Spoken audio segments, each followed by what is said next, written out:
मीनाक्षी पंचरत्नम् उद्यद्भानुसहस्रकोटिसदृशां केयूरहारोज्ज्वलां बिम्बोष्ठीं स्मितदन्तपङ्क्तिरुचिरां पीताम्बरालङ्कृतां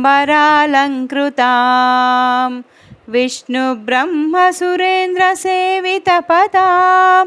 तत्त्वस्वरूपां शिवां मीनाक्षीं प्रणतोऽस्मि सन्ततमहं कारुण्यवारां निधिं मुक्ताहारलसत्किरीटरुचिरां पूर्णेन्दुवक्त्रप्रभां सिञ्जन्नूपुरकिङ्किणीमणिधरां पद्मप्रभाभासुरां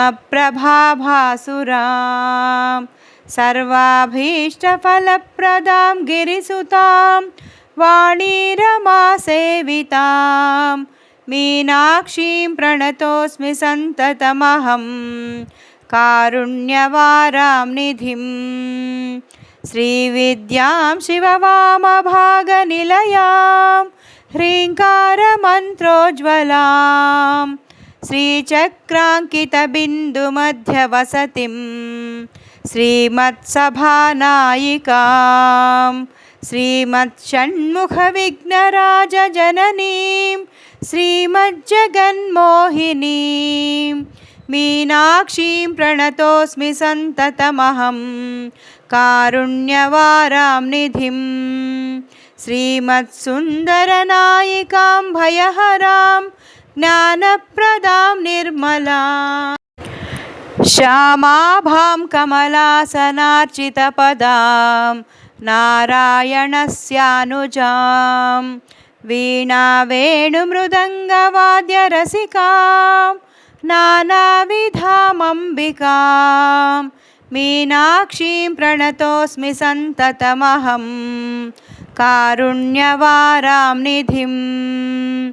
नानायोगिमुनीन्द्रहृत्सु वसतिं नानार्थसिद्धिप्रदां नानापुष्पविराजिताङ्घ्रियुगळां नारायणेनार्चितां नादब्रह्ममयीं परात् परतरां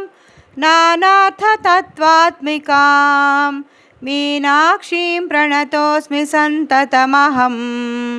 कारुण्यवारां निधिम् इति श्रीमच्छङ्कराचार्यकृतं मीनाक्षी पञ्चरत्नस्तोत्रं सम्पूर्णम्।